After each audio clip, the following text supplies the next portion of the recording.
When you really think about it, the past 10 years in WrestleMania history have been fascinating. For the past decade, when it comes to WrestleMania, we've pretty much had it all. We've had amazing shows, we've had bad shows, we've had shows in front of no fans. The past 10 years have just been one giant, colorful, pyro-filled roller coaster. But in between that roller coaster, there is one WrestleMania that to this day still makes me feel some type of way. Not because of it being bad, so to say, but because of what it could have been. WrestleMania 34 is the most confusing, frustrating, disappointing WrestleMania of all time. There is no WrestleMania that grinds my gears more than this one. There is no WrestleMania that gets me more tilted more than this one. Why? Because there is no WrestleMania that should and could have been better than this one. Let's get into it. So the show starts, and even now, all these years later, as soon as it begins and the stadium lights up and the pyro goes off, it's just like, whoa. The stadium looked beautiful, the stage looked beautiful, the lights were on bright maggle, the presentation was top tier. Watching this now, watching this in 2018, like I said, the first initial reaction was like, whoa. And right away, the show starts off hot with a banger. The first match of the night ends up being Seth Rollins versus Finn Balor versus The Miz in a triple threat match for the IC title. For 15 minutes, they went out there and put on a really fun, exciting opening match. The crowd was loving it, all three were going all out, we had some awesome spots, and the fan favorite Rollins got the win. Low-key, in my opinion, a solid 4-star match that opened up WrestleMania, a match that made the IC title feel like it was worth something back in the day. It was an awesome opener, and probably the best way they could have opened up this WrestleMania. So the show was already on fire, and this card was so stacked that they followed it up with what was at the time the biggest and most anticipated women's main roster match in WWE history.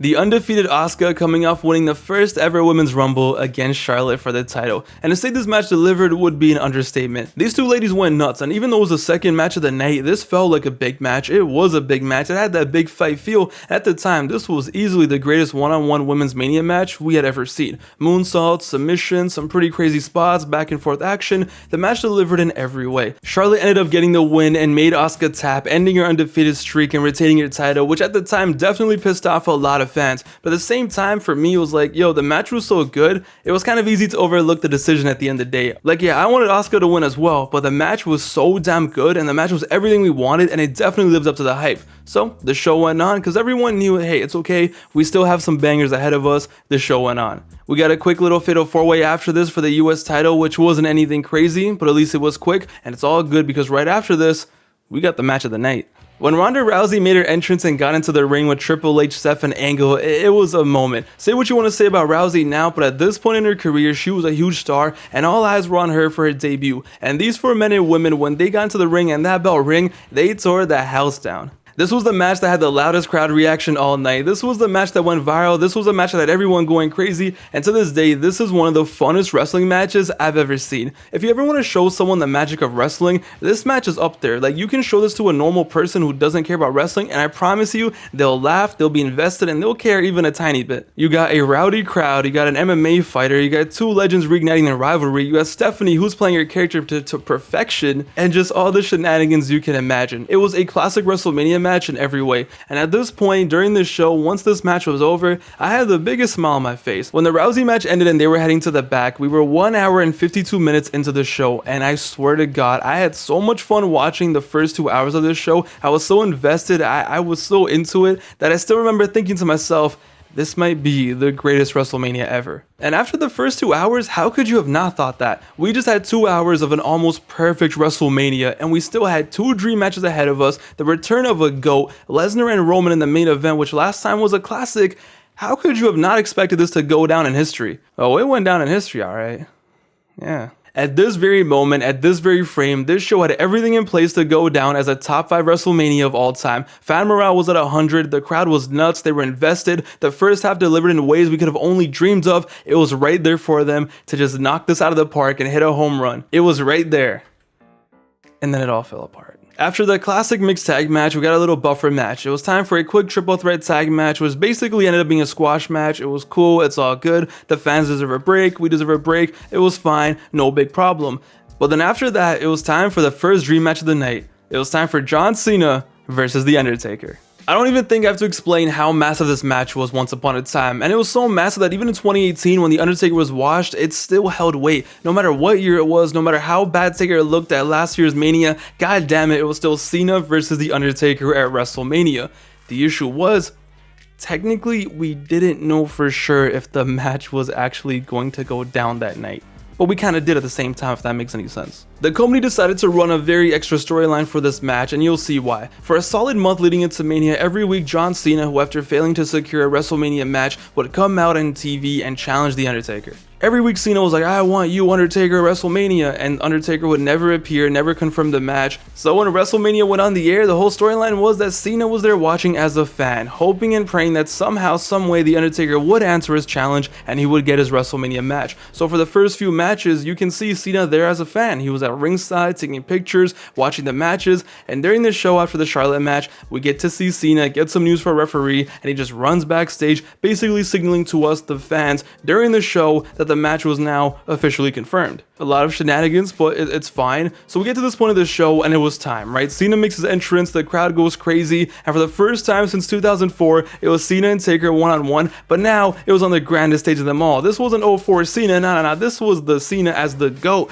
This was on WrestleMania, this was gonna be special. And as I was sitting there watching this show at home by myself, you bet your ass I called up my friend who hadn't watched wrestling in years. I knew he was a huge Cena fan from back in the day, we used to talk about it all the time, and I had to call him and tell him, yo, it's finally happening. That's how big this match was, that's how massive this match was, that I called my friend who otherwise would have never watched WrestleMania just to let him know that Cena and Undertaker is happening. I called my other friends to let them know, and before you know it, there were 4 of us in a PlayStation party real quick, all watching Mania together just because Cena and Undertaker was finally happening. That's how massive this match was, even in 2018. They f***ed it all up. Imagine gathering all your friends to watch wrestling for the first time since like 2013, and instead of getting Cena versus Taker, we sat there watching an Elias and Cena segment for 10 minutes.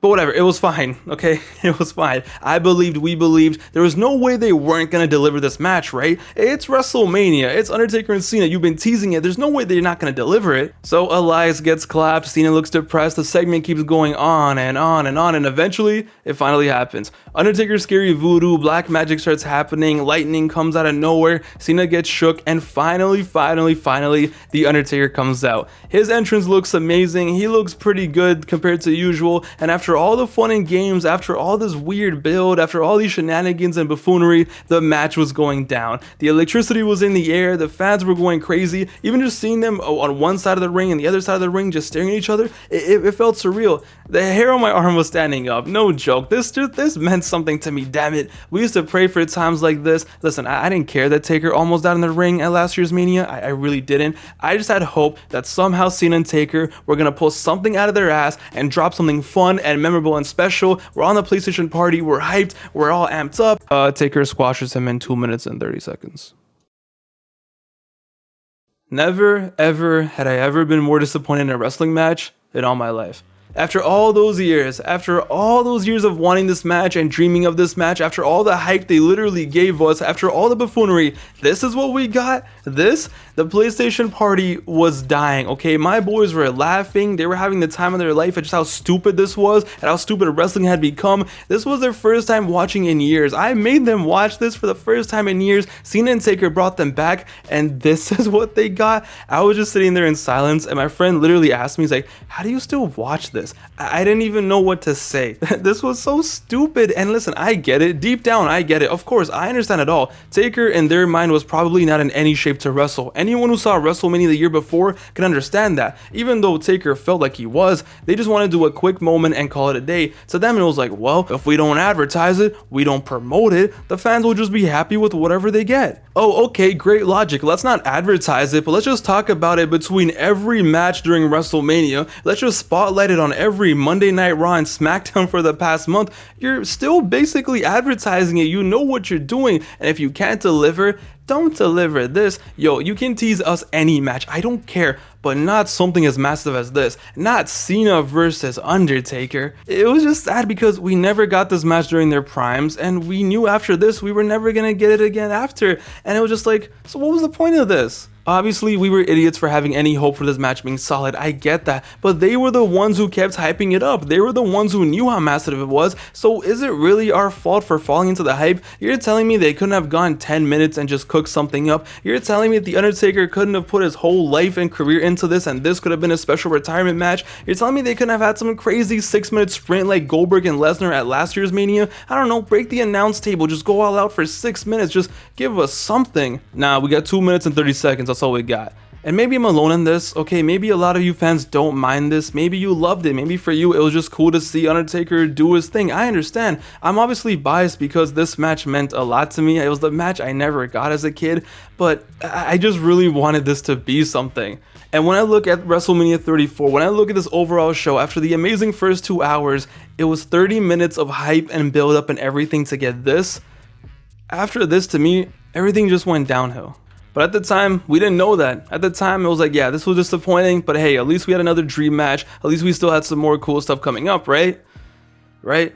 So after this, it was time for the return of Daniel Bryan. After 3 long years, after seeming like his career was over, against all odds, Daniel Bryan was back. And it was in the same stadium where he won the title 4 years prior to this. It was like a movie. I remember Bryan coming out and being so excited. The crowd was so alive once again. It was a special, special moment. Seeing Bryan, seeing how much it meant for him, he was emotional. The crowd was going crazy. The yes chants were yesing like never before. It was surreal. It was really surreal because I never really thought that Daniel Bryan was ever going to be back. I didn't think he was ever going to unretire, but he was here, he was wrestling, and he was back at it, and it was awesome.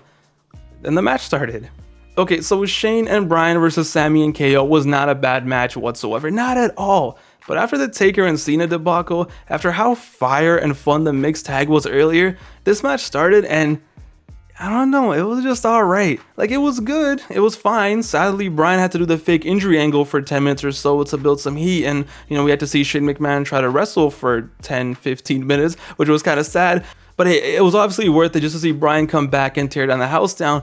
But I don't know, something just felt missing. Like, it was solid, it was okay, and I love seeing Bryan do his thing, but I don't know, something just felt off when I was watching this, and even now when I watch it, something just feels off. And maybe it was just a depression carrying over from the last match, but it was fine. Bryan was back, at least the crowd was hyped, and the night went on. Right after this, though, is where the fatigue started hitting. So after that match, the crowd was hyped, they had fun, you know, it was cool to see Bryan come back. The next match ended up being Nia Jax versus Alexa Bliss for the women's title. A match that was advertised, a match that was promoted, a match that should have 100% happened. The ladies deserved the time, I get it. The only issue was, though, by the time that match started, we were 3 hours and 20 minutes into the show. Yo, by this point, the show felt so damn long, it didn't make any sense. It genuinely felt like the first 2 hours of the show, which were top tier, 10 out of 10 amazing, it felt like that happened yesterday. And I'm sorry, bro, but 3 hours and 20 minutes into a show, the last thing I'm trying to see is 2018 Nia Jax and Alexa Bliss wrestle for 10 minutes while the crowd falls asleep. This match was rough. They had the whole promo video for it. They had obviously the entrances. Everything was so long and delayed. And this is where it really started hitting. I was like, okay, they need to pick this up, right? They need to make us feel something special again. They need to make this Mania feel like Mania again, because the first 2 hours were amazing, but now it's just getting to the territory where it's like, what are we doing here? But luckily for us, the next match was AJ Styles versus Nakamura.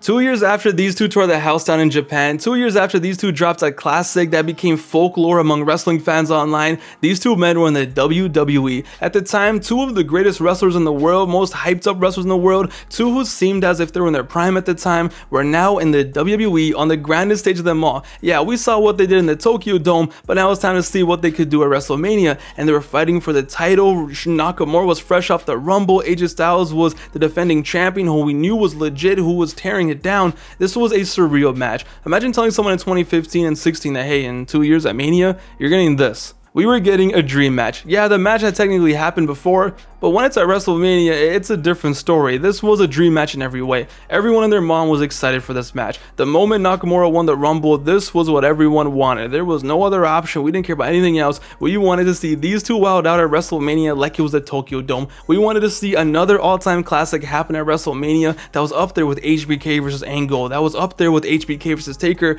We wanted our damn WrestleMania pure classic wrestling match, and god damn it, these two were gonna deliver it. The entrances were amazing. The crowd was alive again, dueling chants before the match even happened. You can just see the crowd. They were hyped. Fans were on their feet. The world was watching. It didn't matter. We were 3 hours and 40 minutes into the show. This was gonna be generational. I hadn't been this disappointed in a wrestling match since Cena versus the Undertaker. The dream match flopped. We know this. The lights were just too damn bright, brother. This was a case of just circumstances and just everything being unfortunate. AJ Styles and Nakamura went out there with so much damn hype and such high expectations it didn't make any sense. The lore of their match in Japan was so strong that you had people who never even saw that match expecting this to be some next 7-star classic just from word of mouth. The whole build for this match was literally, oh, we're getting a dream match at WrestleMania.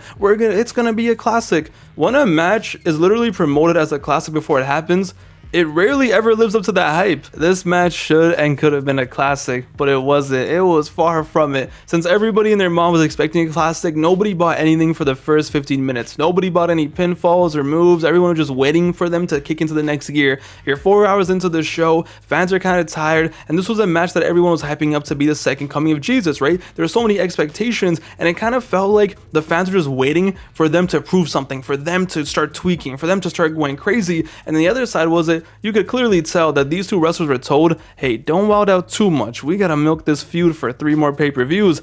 And everything just felt flat. It was just so weird because they were given some pretty decent time. Like, they were given 20 minutes. Obviously 25, 30 would have been better, but they were given 20 minutes, and on any other night, this would have been a solid match. But on this night, with this hype, with the lore that these two had, it was a huge flop. As soon as this match was about to pick up, as soon as it's like, all right, they're about to tweak now, they're about to turn up now, AJ Styles Clash, boom, 1, 2, 3, got the win. And I was like, what? It never reached the next gear. We never reached the holy shit, they're tweaking part. Fans wanted mayhem, they wanted chaos, they wanted some craziness, and instead we got this. I don't get it, man. How are you gonna promote a match to be a classic? How is the whole storyline of a match that these two are gonna tear the house down, they're gonna have a classic, 5 stars already, and then you let them do this? Why don't you just let them go out and wild out? But realistically, this could have been like the main event of Fastlane or something. Ladies and gentlemen, once that 1, 2, 3 and AJ Styles won the match, the night was officially killed. This was supposed to be it, right? This was supposed to be the match that made Mania worth it. This was the Mania seller for a lot of people.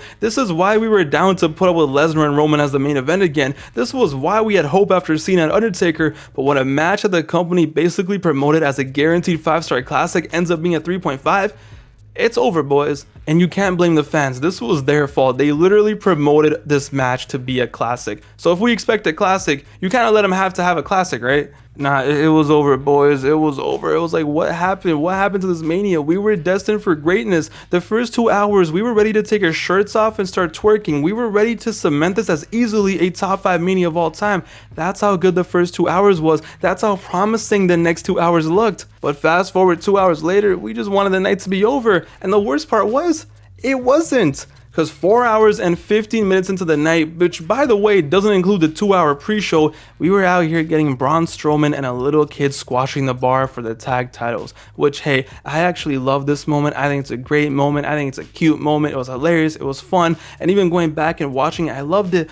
But at the time, for a lot of fans, 4 hours and 15 minutes into the show, we just saw 2 dream matches flop. We just had to sit through Alexa Bliss and Nia Jax, and now this is what we're doing? Just end the show, bro. And during all of this, the resentment and anger was just building and building up. The confusion, the disappointment, everything was just building up with the fans. It was like, how the hell does WrestleMania get clapped? How did it get flipped, turned upside down like this? How do we go from, oh my god, this is amazing, to this? How did this happen? So you combine all that anger, all that frustration, and it's like, wait, the main event is Roman, Mr. Push Down Our Throats Reigns for 3 years now against part-time Lesnar. Ladies and gentlemen, it was a wrap. The main event of Brock Lesnar versus Roman Reigns ended up being one of the worst WrestleMania main events of all time. Somehow, 3 years after dropping a classic, here we were getting this stinky-ass match, and it was a combination of everything coming together. Suddenly, you're watching this, and it's like, yeah, Asuka losing does piss me off more than it did before. Suddenly, Cena and the AJ match flopping made us forget how happy we were during Ronda's match.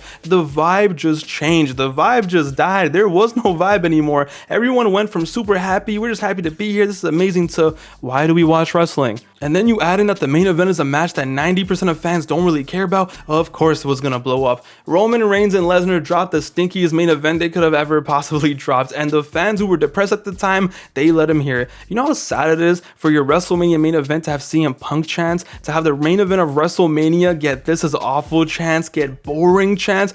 This was was tragic. They had Roman Reigns kick out of 4 F5s and nobody cared, okay? They had Roman Reigns bleed all over the damn place like he was Stone Cold Steve Austin at WrestleMania 13 to gain sympathy, and nobody cared. They put out every single stop to get fans to care about this, but nothing worked. Nobody cared because after the last 3 hours, nothing was gonna work. See, nobody really wanted the WrestleMania 31 main event either, if you remember that, but that show was so damn good that going to the main event, everyone was buzzing, the vibes were immaculate, everyone was happy at how good the show was, and they gave the match a chance and they went in open-minded. And I promise you, if the second half of the show was better, the fans would have been much more nicer to this match and much more receptive. But nah, after you make them depressed for the last 3 hours, of course you're gonna feel it for the stinky main event. Everyone was just begging for it to be over, man. It was so bad. It was so stupid. The crowd didn't care. Suplex punch, F5, Superman punch, F5, F5, F5. And just to make things even worse, they had Brock Lesnar win the match. What the So after 3 years of pushing Roman Reigns down her throat, they still couldn't pull the trigger at Mania because now they wanted him to be the sympathetic figure. Guys, does it look like the crowd has any sympathy for this man? They don't care. Easily the worst WrestleMania main event I've ever watched live in my life, okay? Miz and Cena wasn't this bad. As much as I hated that match, it wasn't even this bad. This match was so bad that after the show went off the air, Lesnar literally threw the title at Vince backstage because even he knew this was cooked. And WrestleMania 34 went off the air, just leaving everyone depressed. I told you, the most confusing, frustrating, and disappointing WrestleMania of all time. I don't get it. What kind of drugs do you have to be on to book something like this? How does this end up like this? How do you get 5 hours of straight confusion? Yo, it's one thing if the cards suck going into this and the show ended up sucking. You know what? We expected. It's normal. It's life, right? It's one thing if the main event just sucked and everything else, you know, delivered into the house down. It's cool. Nobody cares. But this was just so weird. It had everything going for it. It had an amazing card on paper. There was so much hype. The fans were begging for something special. There was so much promise. And the worst part was the first 2 hours were amazing. For 2 hours, we were teased with greatness and just this perfect WrestleMania. It was everything everyone ever wanted. And then, like I said a million times today, it just all fell apart. Is it the worst WrestleMania of all time? No, I don't think so. It's not that bad. It's not a 2 out of 10 or 3 out of 10. It's not the worst thing I've ever seen, but it's definitely the most frustrating. And in my opinion, for me, just because of the wasted potential, it's my most hated. Like, how do you have 2 dream matches fail to deliver anything? How do you have the main event get this as boring chance at WrestleMania? You know how cooked it is to have the highlight of the last 3 hours of your show is a kid getting tagged into a tag match? It was cooked. I hate this WrestleMania. This brings back nothing but bad memories, and it just hurts. It just hurts because I was so excited for this. This was supposed to be so good. This was supposed to be special, and it was till it wasn't. And now every time I think of WrestleMania 34, I just feel disgusted. Let me know in the comments down below what you think of this Mania. Am I overreacting? Am I being extra? Or am I being correct? Am I valid in my opinion on this one? Let me know down below. It's your boy Pav, aka Wrestling Gifts. I really hope you guys enjoyed this video. I will see you guys soon with the next one very, very soon. But until then though, take it easy, stay safe out there. And once again, let me know in the comments down below what you thought of this WrestleMania. Later guys.